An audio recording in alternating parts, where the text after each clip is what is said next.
Hello, good morning all of you. 9th class. मैं आपको गद्य खंड का सेकंड चैप्टर पढ़ा रही हूँ। उसके राइटर हैं राहुल सांकृत्यान। उनका जीवन परिचय बताने जा रही हूँ। हिंदी साहित्यकार राहुल सांकृत्यान का जन्म उत्तर प्रदेश के आजमगढ़ जिले के पंधा नामक गांव में हुआ था। उन्होंने काशी, आगरा और लाहौर से अपनी शिक्षा पूरी की। सन 1930 में उन्होंने श्रीलंका की यात्रा की और वहाँ उन्होंने बौद्ध धर्म को अपनाया।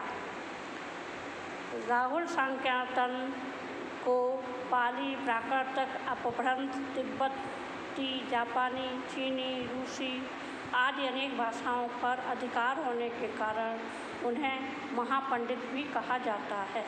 सन 1963 ईस्वी में उनका निधन हो गया।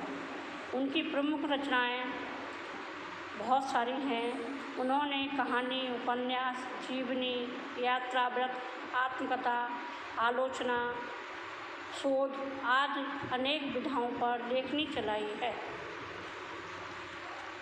साहित्य विशेषताएं: राहुल सांकृत्यान यात्रा, व्रत लेखन में अत्यंत उत्तम स्थान है। उन्होंने भौगोलिक वर्णन के साथ साथ वहाँ के जनजीवन का भी आकर्षण चित्रण किया है। भाषा शैली राहुल सांकृत्यान की भाषा सरल, सहज एवं प्रभात्मक है। उनकी रचनाओं में आंचलिक शब्दों की बहुलता के कारण भाषा में एक विशेष प्रभाव आ जाता है। उन्होंने हिंदी के अतिरिक्त उर्दू और अंग्रेजी शब्दों का भी प्रयोग किया। चलिए अब चैप्टर पर आते हैं, लहसा की ओर। इसमें नेपाल और तिब्बत रास्ते का वर्णन किया गया है। यह बात उन दिनों की है जब भारतीयों का तिब्बत जाना वर्जित था। यह रास्ते बहुत दुर्गम और बड़े रोमांचकारी थे। आगे वह नेपाल से तिब्बत जाने का मुख्य रास्ता है। हरी कलिंपोंग का रास्ता जब नहीं खुला था तो नेपाल ही नहीं, हिंदुस्तान की भी चीज़ें इसी रास्ते तिब्बत जाया करती थी। यह व्यापारिक ही नहीं, सैनिक रास्ता भी था, इसलिए जगह जगह फौजी चौकियाँ और किले बने हुए हैं। इनमें कभी चीनी पलटन रहा करती थी। आजकल बहुत से फौजी मकान गिर चुके हैं। दुर्ग के किसी भाग में जहाँ किसानों ने अपना बसेरा बना लिया है, वहाँ कुछ घर आबाद दिखाई पड़ते हैं। ऐसे ही प्रत्यक्ष एक चीनी किला था। हम वहाँ चाय पीने के लिए ठहरे। तिब्बत में यात्रियों के लिए बहुत सी तकलीफ़ें भी हैं और कुछ आराम की बातें भी। जहाँ जाति पात, छुआछूत का सवाल ही नहीं और न ही औरतें पर्दा करती हैं। बहुत निम्न श्रेणी के भिखमंगे को भी चोरी के डर से घर के भीतर नहीं आने देते। नहीं तो आप बिल्कुल घर के भीतर जा सकते हैं, चाहे आप बिल्कुल अपरिचित हों। तब भी घर की बहू या सासू को आप अपनी झोली में से चाय दे सकते हैं। वह आपके लिए उसे पका देगी। मक्खन और सोडा नमक दे दीजिए। वह चाय चौंडी में कूट कर उसे दूध वाली चाय के रंग की बना करके मिट्टी के टोटीदार बर्तन में रख करके आपको दे देगी। यदि बैठक की जगह चूल्हे से दूर है और आपको डर है कि सारा मक्खन आपकी चाय में नहीं पड़ेगा, तो आप खुद जाकर चौंडी में चाय मथ कर ला सकते हैं। चाय का रंग तैयार हो जाने पर फिर नमक मक्खन डालने की ज़रूरत होती है। प्रत्यक्ष चीनी किले से हम जब चलने लगे तो एक आदमी राहदारी मांगने आया। हमने वह दोनों चिटें उसे दे दी। शायद उसी दिन हम थोंगला के पहले के आखिरी गांव में पहुंच गए। यहाँ भी सुमित के जान पहचान के आदमी थे और भिखमंगे भी। फिर भी ठहरने के लिए अच्छी जगह मिली।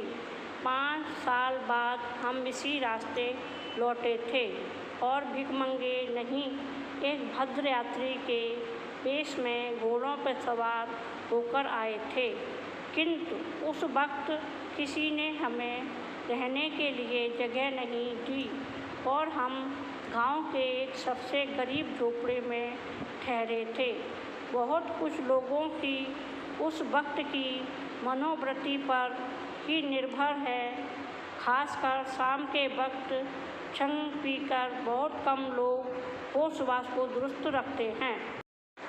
अब हमने सबसे विकट डांडा टोला पर पार करना था। डांडे तिब्बत में सबसे खतरे की जगह हैं।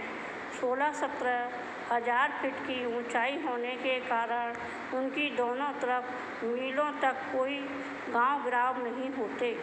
नदियों के मोड़ और पहाड़ों के कोनों के कारण बहुत दूर तक आदमी को देखा नहीं जा सकता।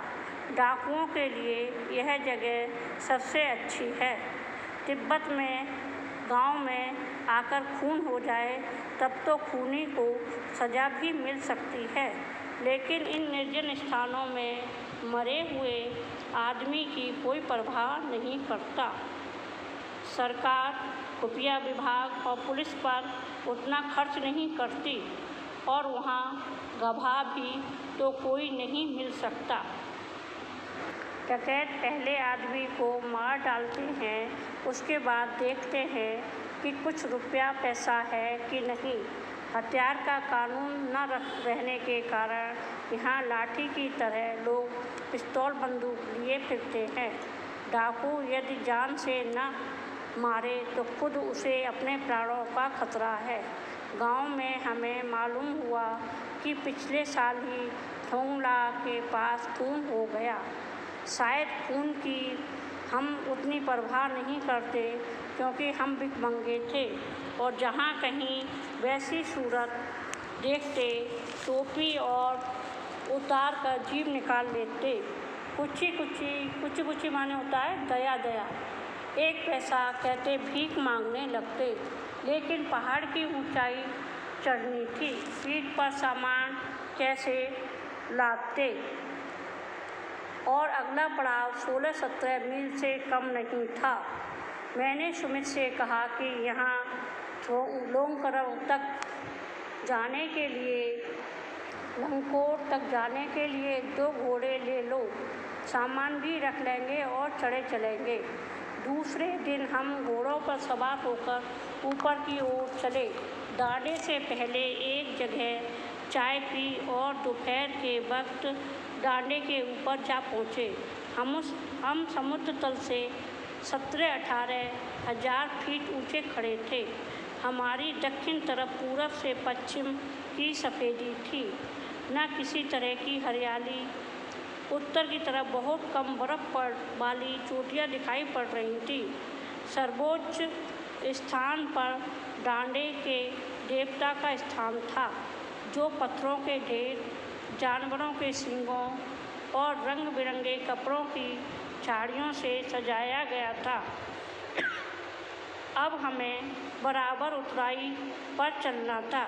चढ़ाई तो कुछ दूर थोड़ी मुश्किल थी, लेकिन उतराई बिल्कुल नहीं। शायद 1-2 और सवार साथी हमारे साथ चल रहे थे। मेरा घोड़ा कुछ धीमे चलने लगा। मैंने समझा कि चढ़ाई की थकावट के कारण ऐसा कर रहा है और मैं उसे मारना नहीं चाहता था। धीरे धीरे वह बहुत पिछड़ गया और मैं डॉन टिटोस्टो की तरह अपने घोड़े पर झूमता हुआ चला जा रहा था। जान नहीं पड़ता था कि घोड़ा आगे जा रहा है या पीछे। जब मैं जोर देने लगा तो वह और सुस्त पड़ गया। एक जगह 2 रास्ते फूटते थे। मैं बाएं रास्ता ले मील 1.5 मील चला गया। आगे एक घर में पूछने से पता चला कि लंकोर का रास्ता दाहिने वाला था। फिर लौटकर उसी को पकड़ा। 4-5 बजे के करीब मैं गांव से मील भर दूर था और मील भर तो सुमित इंतज़ार करते हुए मिला और मंगोलों का मुंह उसी को पकड़ा और मंगोलों का मुंह वैसे ही लाल होता है और अब तो वह पूरे गुस्से में था। उन्होंने कहा, मैंने 2 टोकरी कंडे फूंक डाले, 3 बार चाय को गर्म किया। मैंने बहुत नरमी से जवाब दिया, लेकिन मेरा कसूर नहीं है मित्र। देख नहीं रहे हो कैसा घोड़ा मुझे मिला है। मैं तो रात तक पहुंचने की उम्मीद रखता था।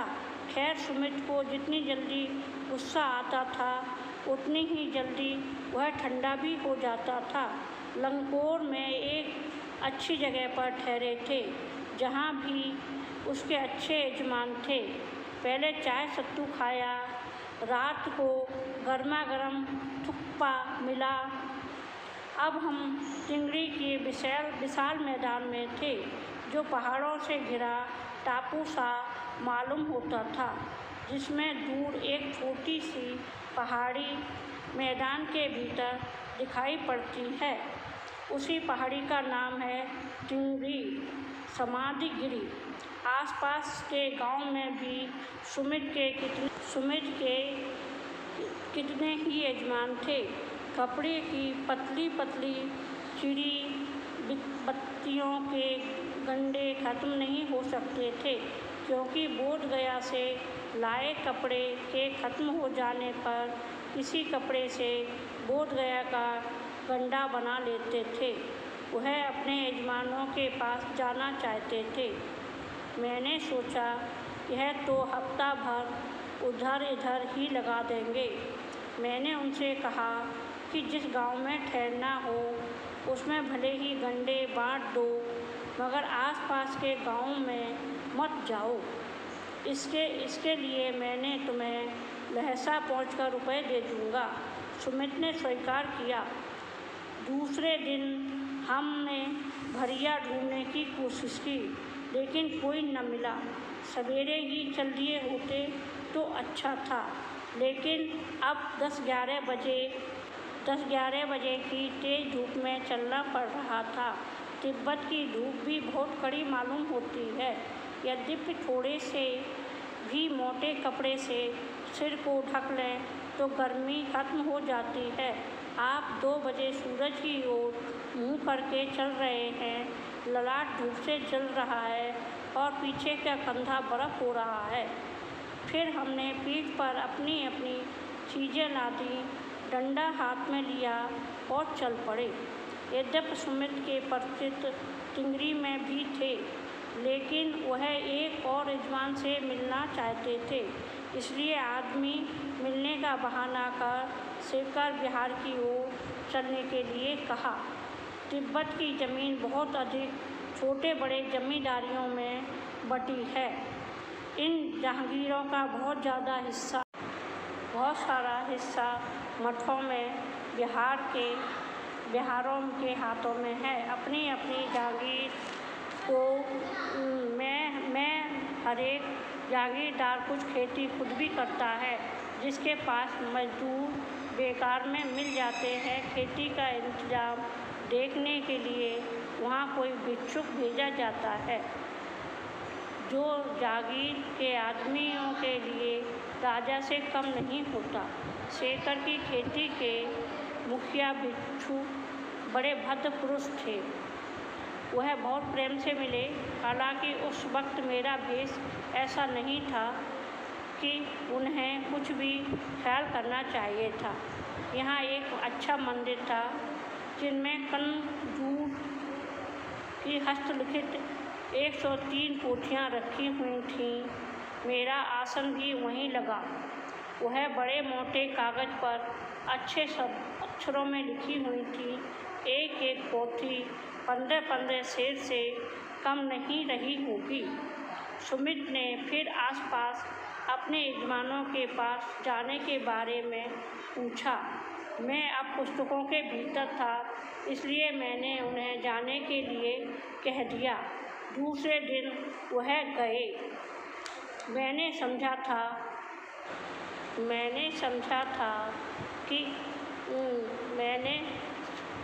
था 2-3 दिन लगेंगे, लेकिन वह उसी दिन दोपहर बाद चले गए। टिंगरी गांव वहाँ से बहुत दूर नहीं था। हमने अपना सामान पीठ पर उठाया और बिच्छू नाम से विदाई लेकर वहाँ से चल पड़े। Thank you. आपका ये चैप्टर की रीडिंग ख़त्म हो गई।